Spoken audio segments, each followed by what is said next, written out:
Welcome back, guys. My name is Benza. Thank you so much for coming back here onto the channel. And if you're a photographer or videographer and you have been stuck inside for like what seems like forever now, then you're probably in the same shoes that I am, that I need to create something new. If you haven't been able to go outside and shoot, then that means that you have to go through a bunch of old material, a bunch of old photos, videos, and then try to make something out of those so that you can stay creative. Today, that's exactly the point. What we're gonna do is we're gonna take an image and we're going to turn that into a small little video animation cool thing for your Instagram to be popping. We're gonna be using Photoshop exclusively for this, so you don't have to have the full-on Adobe suite. If you just have the photography suite, which is, I believe, is just Lightroom Photoshop, then you would be able to do all of these techniques. Right. Let's jump on into Photoshop. But first, I must confess, I let the dogs out.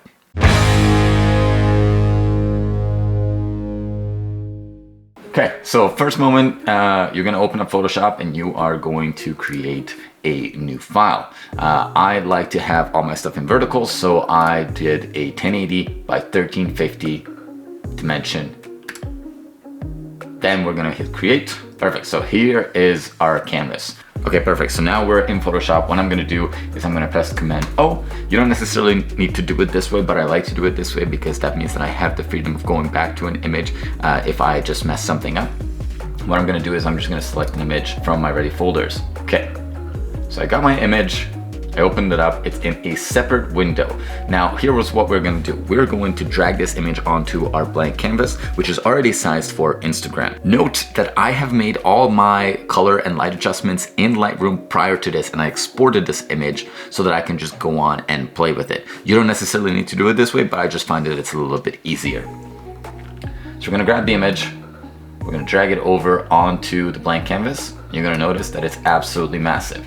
So we're gonna Command and minus zoom out. We're gonna press Command T, and we're going to resize this image so that it fits our canvas. Okay, perfect. So now we have the image down. We can zoom back in so that our canvas fills up the frame. And now what we're gonna do is we're going to cut Dave out of this image. By the way, Dave is a wonderful human being. He is a wedding photographer, goes by the Instagram handle Worn Leather Media.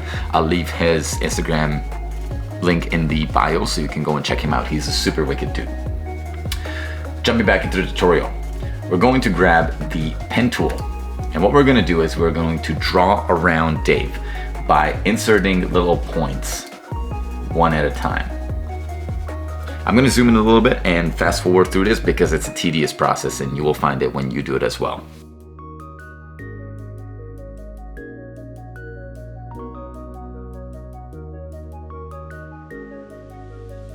Okay, perfect. So now we have drawn a perfect, relative, but we've drawn essentially a mask around Dave. So what we're gonna do is we're gonna right click and we're going to click on Make Selection. The feather radius, I usually just leave it at 1 pixels, and you just want to click on Anti-Aliased and New Selection. We're gonna press OK, and then this is gonna select essentially what we draw in the picture, but around our person. And I found this out the hard way. So what you have to do is you're gonna have to hit Select up in the top corner, and then just hit Inverse. And what that's gonna do is we're gonna essentially select Dave.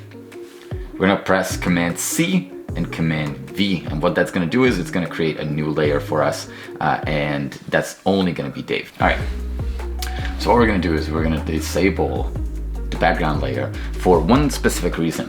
We still have a little bit of an elbow patch here of the background, and what we're gonna have to do is we're gonna have to click on the selected layer on which it's only Dave. And we're going to grab the pen tool again, and we're going to start drawing another mask inside that layer. So I'm just gonna do that quick here. Just a little bit of a simple, little easy job. Perfect. So now we're gonna right click again, make selection, 1 pixel, hit OK. We're gonna hit select inverse again. We're just gonna press delete. That's gonna get rid of our little elbow patch that's here. Now we can zoom back out. Now we have Dave, and we have the background layer. Now notice that we still have Dave on the background layer, and this is what we're going to do about it. So essentially we're going to click on layer 1, which is what our background is on. We're going to hold down Command and we're going to click on the mask layer. What that's going to do is it's going to create a selection of the layer 2 onto our background. And what we're going to do is, meanwhile we're still selected layer 1, we're going to hit Shift Delete, and this is usually on foreground color, but you're going to have to change this to content aware. Leave everything as it is, and then you're going to press OK. It's going to do its thing, and now what we're going to do is we're going to disable layer 2, and you're going to see that Dave's essentially gone, but there's still a little bit of leftover residue. So what we're going to do for that is we're just going to grab our clone stamp tool, and we're going to take a little bit of background, and we're just going to finish our edges right off. This is just going to be a quick little job, so you can do it a little bit better than I, but this is what I'm going to do. Boom, done. So now we can go back and we can enable Dave again, and now you can see that both of our layers are ready for the next step. Now what you're going to do is you're going to come up to the window panel and you are going to select timeline.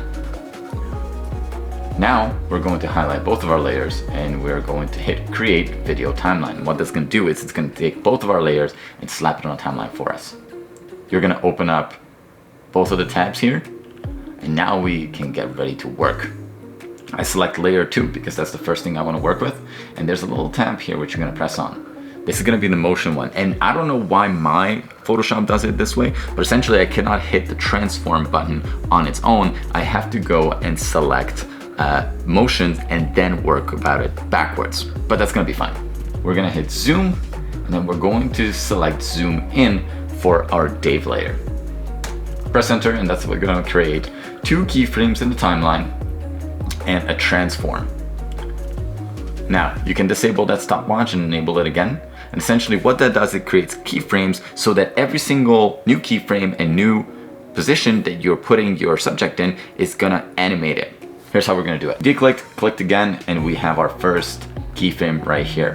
What I'm gonna do is press Command T, and that is going to bring up my transform tool.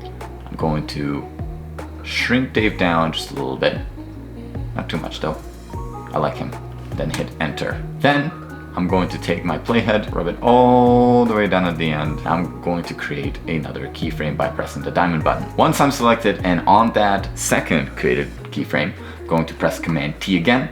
I'm going to enlarge Dave. Now if we play back, you can see that Dave is actually moving within the frame.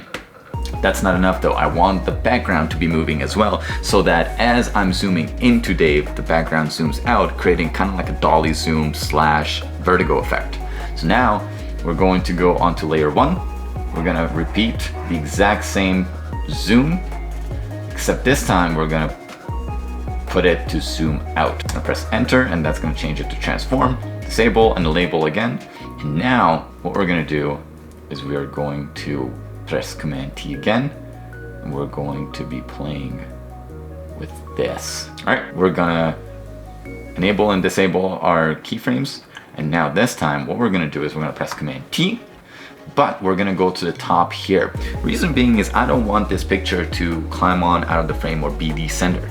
So what we're gonna play with is our width and our height. But because this little button here is highlighted, it's gonna be essentially maintaining the aspect ratio, which is what we want. So we're gonna change this to about 120 on our first keyframe, and we're gonna scrub down, press enter again. Then once we're at the end, we're going to insert another keyframe. This time, when we press Command T, we're going to press 100 on this one. And what this is gonna do, essentially it's gonna move the background at the exact same time that we're moving Dave. Here's something that you can make this edit a little bit fancier with. If you scroll down, you can see that there's an audio track. You can click on here, and you can hit add audio so that you can add a little bit of a music onto this. I'm just gonna go into my downloads and go with the good old Oi from Epidemic Sound. And I'm gonna click on Bird and insert that in there. Now notice, this is gonna go on a lot further than my picture is actually going on to. So I'm gonna go and select this point here. You can click on the little scissors. Once that's done, you can just hit delete on that, and boom, we have our video with audio. Last thing that you need to do is you're gonna have to go to the bottom here, and it's this little button that says render video. You're gonna click on that, and we're just gonna name this Dave Zoom. We're gonna select the folder. You can select anywhere. I just have a finished folder within the exact same folder that I saved these pictures down to.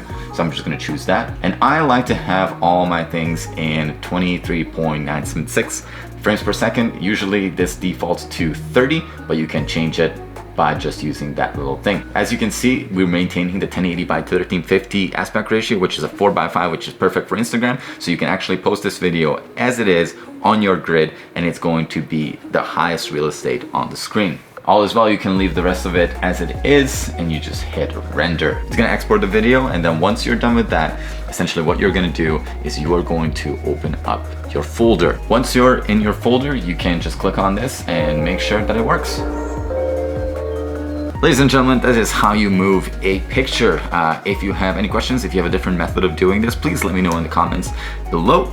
Thank you so much for coming back, and I hope that you stay safe and warm. Make sure you hit like and subscribe if this video helped you a little bit, if it brought a smile up on your face, or if it just bored you. In that case, thumbs down, but please don't, because reasons. All right guys, that is it for me. Until next time, my name is Benza. Love you all.